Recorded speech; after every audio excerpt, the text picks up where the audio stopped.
नमस्कार दोस्तों, कैसे हैं आप लोग? कुछ दिन पहले मुझे कमेंट्स किया गया था, सर टाटा पावर के ऊपर आपके क्या ओपिनियन है? ज़रूर एक वीडियो शेयर करिएगा। देखिए, अप्रैल के 15 तारीख को 2026 में मैं टाटा पावर के ऊपर एक वीडियो शेयर किया था कि मैंने इस कंपनी के ऊपर किस तरीके से एनालिसिस किया और किस तरीके से मैं इस कंपनी के ऊपर डेटा को रिसर्च किया। तो आज मैं वही सारे डेटा के साथ-साथ और कुछ एक्स्ट्रा पॉइंट आपके साथ शेयर करूँगा, जो टाटा पावर के स्टेबिलिटी, स्ट्रेंथ के बारे में बताएँगे। तो देखिए, किसी भी कंपनीज़ के ऊपर काम करने से पहले कुछ इंपॉर्टेंस पॉइंट उसका आपको देखना ही पड़ेगा, क्योंकि उसी के बाद आपको कंपनी के स्टेबिलिटी के बारे में पता चलेगा। तो टाटा पावर टाटा ग्रुप के एक पुराना कंपनी है और एक ट्रस्टेड कंपनी है। ट्रस्टेड कंपनी इसीलिए बता रहा हूँ क्योंकि टाटा पावर अगर मैं कंपेयर करके देखूँ तो पावर इंडस्ट्रीज में जितने सारे कंपनी पावर सप्लाई करते हैं उनमें से इंडिया की सेकेंड लार्जेस्ट कंपनी है। तो टाटा पावर कोई छोटा मोटा तो कंपनी है नहीं, करीबन 1,20,000 करोड़ की कंपनी है। तो एक बड़ी कंपनी के ऊपर जब भी कोई करेक्शन दिखे तो उसके ऊपर डीपली रिसर्च करना जरूरी है, क्योंकि मौका आपको तब मिलेगा जब डिस्काउंट प्राइस में हो। क्योंकि वॉरेन बफेट जी ने एक बात कही है कि अगर आपको अच्छे कंपनी के ऊपर काम करना है तो आपको हमेशा उस कंपनी का डिस्काउंट प्राइस में काम करना है, तो ही आपको अच्छा खासा मतलब फायदा मिलेगा। तो आज इसके ऊपर डिटेल्स में चर्चा करूंगा, तो वीडियो को पूरा देखिए। टाटा पावर के ऊपर पहले भी वीडियो बहुत सारे मैं बना चुका हूँ। आज मैं कुछ इंपॉर्टेंस पॉइंट बताऊंगा जिसके कारण आपको टाटा पावर के ऊपर एक ट्रस्टेड बिल होगा। क्योंकि चार्ट के बारे में बात करूं, जब मैंने काम किया था करीबन 2026 के जनवरी के आसपास, तब इसका प्राइस रेंज 345 के आसपास था। उसके बाद रिकवरी तो हुआ, रिकवरी अच्छा खासा हुआ, 460 तक गया। मगर मेरा जो टारगेट है वो कौन सा लेवल है, इस वीडियो के अंदर शेयर करूंगा। उससे पहले रिक्वेस्ट करूंगा, ये वीडियो को एजुकेशन पर्पस में लीजिए। मेरे बाई सेल मेरे रिस्क के ऊपर है। प्लीज आप एक बार आपके सेविलिस्ट एडवाइजर के साथ बातचीत करके काम करिएगा।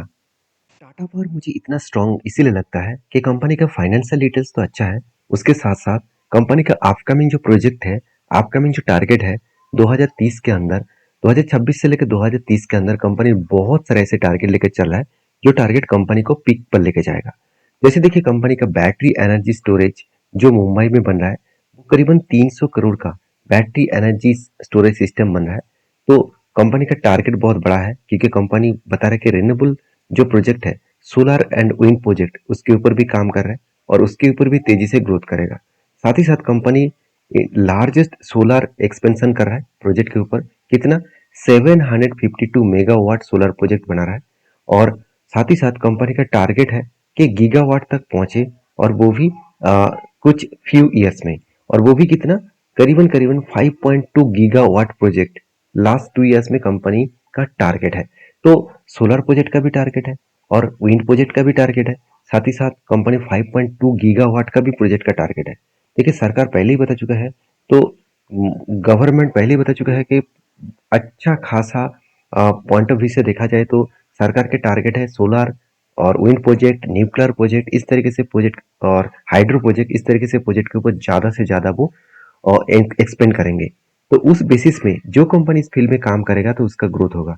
जैसे देखिए, विंड एनर्जी के हिसाब से कंपनी बता रहा है कि 198 मेगावाट का प्रोजेक्ट तमिलनाडु में बन रहा है। साथ ही साथ 100 मेगावाट का प्रोजेक्ट बन रहा है, और वो भी महाराष्ट्र में।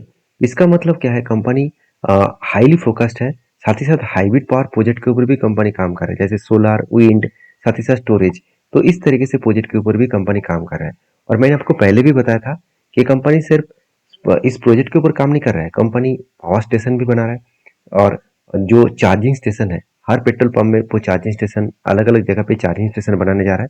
करीबन 1 लाख चार्जिंग स्टेशन वो बनाने वाला है, और इसका बड़ा टारगेट यही है। साथ ही साथ कंपनी का ये भी देखा जाए तो देखिए, कंपनी का सोलर मैन्युफैक्चरिंग जो टारगेट है अपकमिंग टाइम्स में, कंपनी बता रहा है कि करीबन 6,675 करोड़ का टोटल सोलर जो मतलब प्लांट है उसके ऊपर वो एक्सपेंड करेंगे। कैपेसिटी रख रख के चल रहा है 10 गीगावाट मैन्युफैक्चरिंग का। तो सोचिए, एक ग्लोबल लेवल में कंपनी खुद को पेश करने जा रहा है, जहाँ पे आप देख सकते हैं जो गोल है रिड्यूस चाइना, जो है चाइना का जो डिपेंडेंसी है वो खत्म करने के लिए कंपनी उसी प्रोजेक्ट के ऊपर काम कर रहा है।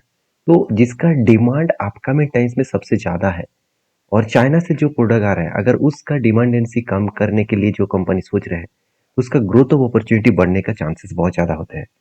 तो क्या ये बात हवा में हो रहा है? क्या सचमुच ही हो रहा है? उसके भी मैं आपको कुछ प्रूफ दिखाऊँगा।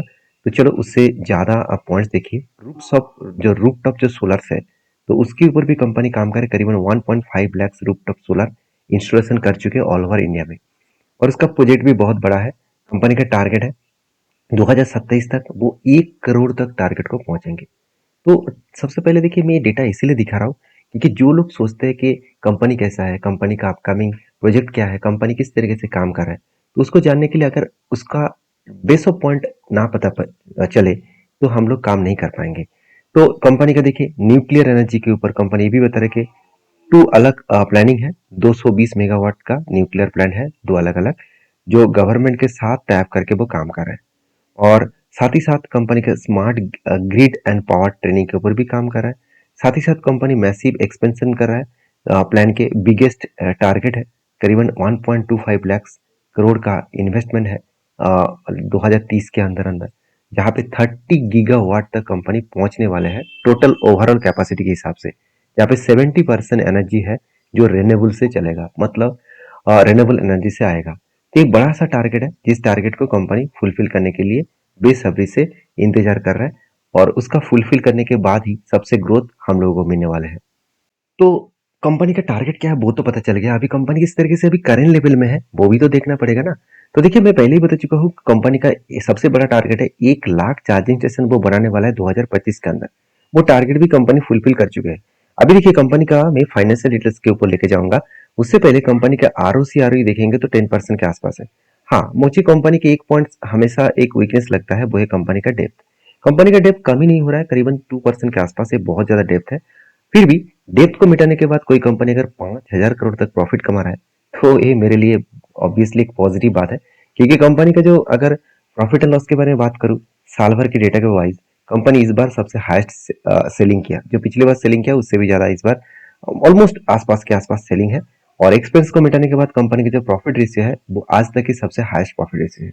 तो जो लोग सोच रहे हैं कि कंपनी के पास बहुत ज्यादा कर्जा है, उसके लिए मैं एक बता दूं बात, कि कंपनी कोविड के बाद धीरे धीरे करके खुद का जो, मतलब जो ऑपरेटिंग प्रॉफिट मार्जिन गिर रहा था वो धीरे धीरे करके उसको रिकवरी भी कर रहा है। क्योंकि 16% 14% हो गया था, उसको रिकवरी करके 17 19 और आज 21% के आसपास पहुंच चुके हैं, जो पहले था 2000 कोविड के पहले था।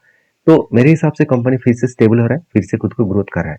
हाँ, अब एक बात को देखेंगे, कंपनी का sales growth and profit growth yearly basis में कम हुआ है, तो उसको फिर से रिकवरी करने की कोशिश कर रहे हैं। अभी जो मन में डाउट आता है हमेशा कि कंपनी जो कर्जा लेके रखा है क्या वो कर्जे को मिटाने का सक्षम रखते हैं। अगर मैं बात करूं तो कंपनी का रिजर्व जो है 39,000 करोड़, कंपनी का बोरिंग्स है 76,000 करोड़, और कंपनी का फिक्स एसेट है 87,000 करोड़। तो देखिए, जो कर्जा है 76,000 करोड़, अगर उससे मैं कंपेयर करूं कंपनी का फिक्स्ड एसेट और रिजर्व को, दोनों को जोड़ूं, तो कंपनी का कर्जा जो है वो कम देखने को मिलेगा। इसका मतलब यहाँ पे जो चिंता हो रहा था कि कंपनी का कर्जा मिटाने का सक्षम रखते हैं, हाँ बिल्कुल रखते हैं। कंपनी का जो करेंट जो CWIP है, कंपनी खुद के पैसे को किस तरीके से इन्वेस्ट कर रहा है, अगर देखा जाए तो कंपनी इस बार हाईएस्ट इन्वेस्टमेंट किया 14,595 करोड़ के आसपास। तो हमेशा मैं कंपनी की एक पॉइंट देखता हूँ कि कंपनी का कैश फ्लो क्या है। अगर कैश फ्लो ऑपरेटिंग एक्टिविटी है जो मुझे जितना प्रॉफिट दिखा रहा है कि उसी के आसपास है, तो ठीक है।